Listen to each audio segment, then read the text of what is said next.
Muchas gracias por acompañarnos una vez más en Factor Común.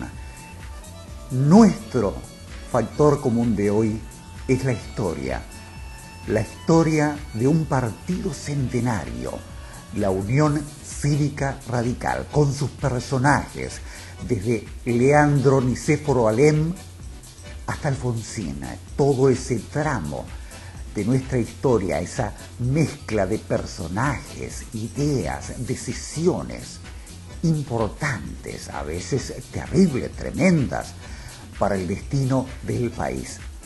Todo junto, contados por alguien que conoce muchísimo de este tema, el doctor Ricardo López Morfi. Muchas gracias por la invitación. Cuando se produce esta, yo les señalo a los organizadores que a pesar de haber militado muchísimos años en el radicalismo y haber sido convencional nacional, ser nombrado ministro en un gobierno de ese origen en varias oportunidades, yo había dejado el radicalismo en marzo del 2002. Y que no sabía si era la persona más idónea para impartir esta conferencia. Los organizadores me contestaron que justamente me invitaban no para hacer un acto de militancia o, si ustedes quieren, de reclutamiento político, sino un debate intelectual sobre una corriente política que había sido y ha sido y es enormemente importante en el desarrollo de nuestras instituciones cívicas, y que justamente no tener esa ligazón, ese compromiso militante me iba a dar quizá la frescura, la sabiduría para poder plantear los dilemas y reflexiones.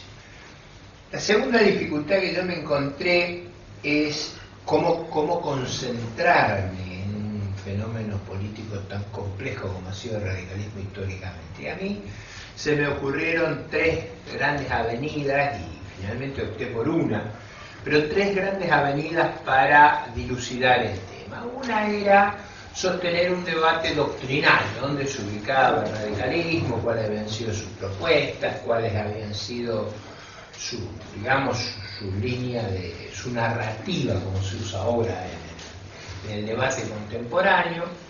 La otra alternativa que yo estuve explorando fue situarlo contra sus contendientes históricos. Sobre todo el radicalismo enfrentó históricamente dos grandes fuerzas.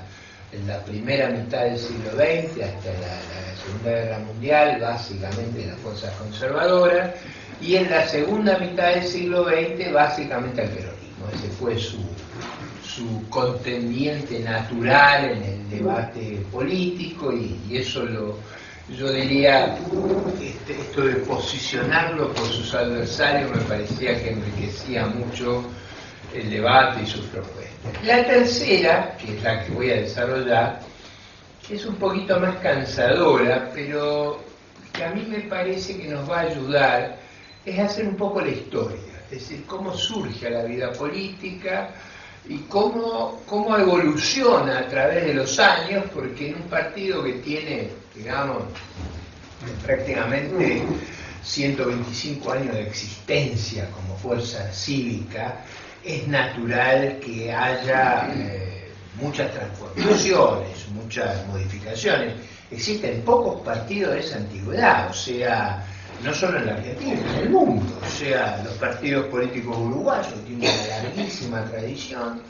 El Partido Liberal de Corrientes, que es un partido que tiene 150 años, pero no hay en el mundo fuerzas que se hayan extendido a lo largo de un periodo tan extenso de tiempo y que se hayan podido ir adaptando a distintas circunstancias políticas, económicas, tecnológicas. Yo esto de la tecnología le daría una gran importancia. Ustedes piensen que nosotros somos contemporáneos de una revolución tecnológica a mí me cuesta mucho adaptarme. Como soy abuelo, no nací en la civilización digital.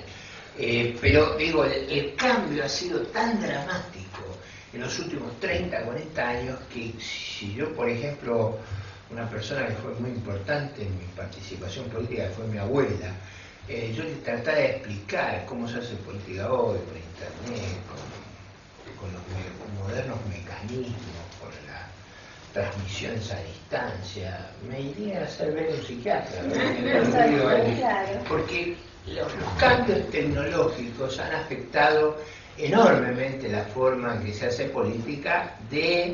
Ustedes piensen cómo era la política allá en 1890, cuando se reunían en el Jardín Florida, y cómo es la política hoy con los medios electrónicos, con otra realidad. Una fuerza política que sobrevive a esos cambios tecnológicos tiene una cierta plasticidad y ha conservado, creo yo, ciertos valores esenciales a lo largo de su trayectoria, con la plasticidad que los adversarios que enfrentó, el contexto que enfrentó, la fueron modificando.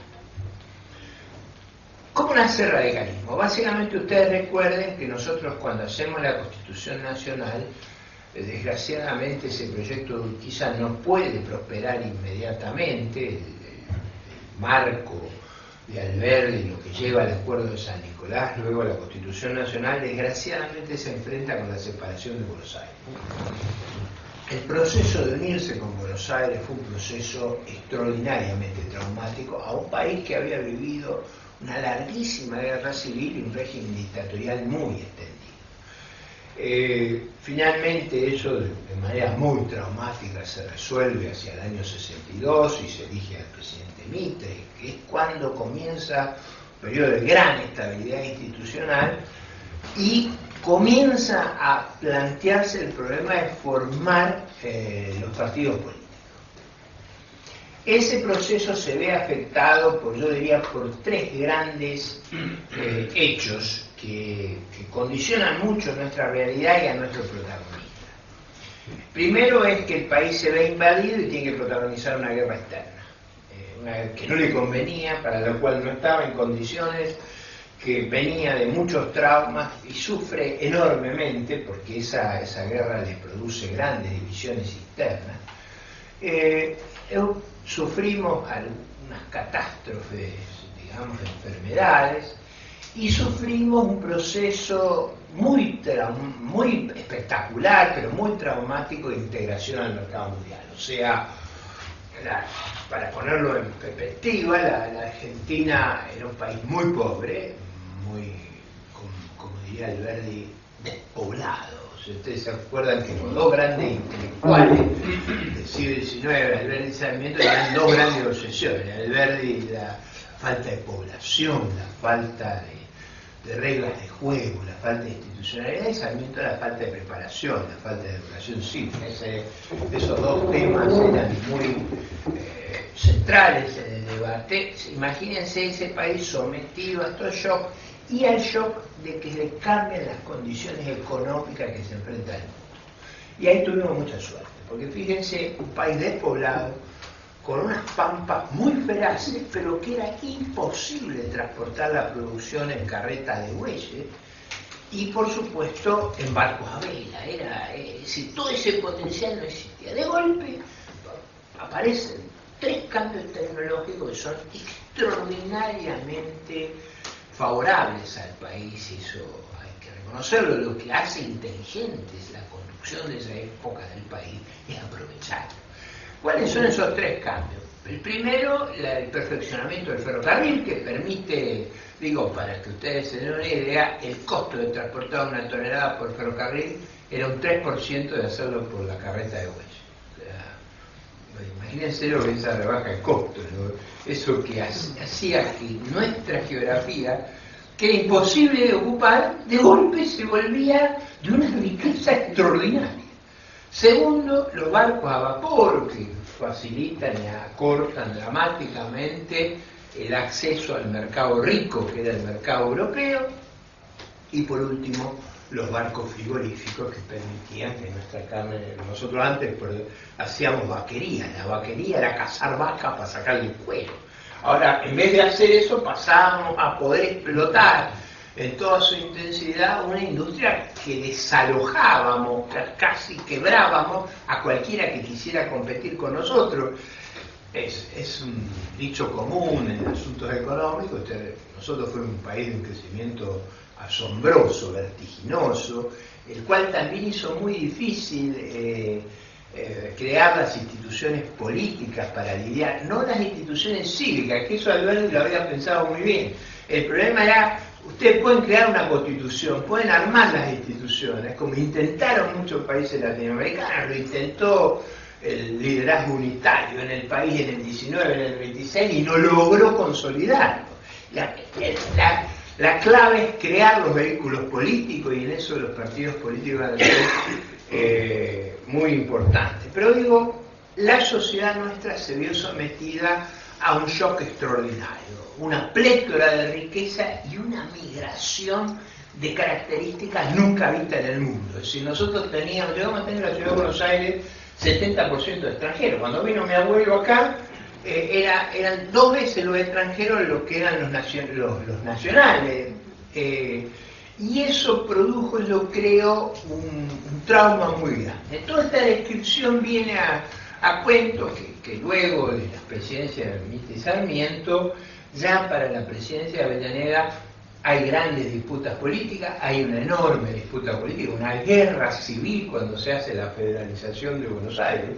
O sea, hacer de la ciudad de Buenos Aires la capital de la Argentina costó una guerra civil, acabó 3.000 muertos combatiendo las fuerzas de la provincia de Buenos Aires contra las fuerzas federales. Digo, en ese clima traumático viene la década del 80, donde los dirigentes que luego formarían el radicalismo eran muy cercanos a lo que a un famoso ministro de esa época, Adolfo Alsina, que presidía el Partido Autonomista, con un gran énfasis en el tema de la autonomía y del federalismo frente al esfuerzo concentrador, es decir, de concentrar el poder en el gobierno federal. En ese contexto, la década del 80 es una década de gran transformación en el país, pero también de grandes episodios de crisis y de escándalos. Cuando digo escándalos, voy a citar a Domingo Faustino Sarmiento. Domingo Faustino Sarmiento escribía, ustedes saben que la primera de Sarmiento era terrible. Sarmiento escribía: en la casa Rosada están atalibando. Atalí Roca era el hermano del presidente, y atalibando quería decir acumulando dinero a costa del uso del poder. Digamos, ese era el clima moral en el que se produce, yo diría, una gran reacción contra cómo se ejercía el poder. Esa reacción alcanza el paroxismo durante el gobierno de Juárez Selman. Es en el gobierno de Juárez Selman donde el país es llevado a una crisis muy grave, se produce una brutal devaluación. Piensen, en esa época las monedas estaban ligadas al patronoro, había una gran estabilidad, devaluaciones de la magnitud que hubo en esa época no se conocían. Entonces, por supuesto que hubo fortunas fáciles y pérdidas increíbles en ese proceso, y yo diría que se produce una crisis política que alumbra a la Unión Cívica, y de ahí se deriva la Unión Cívica.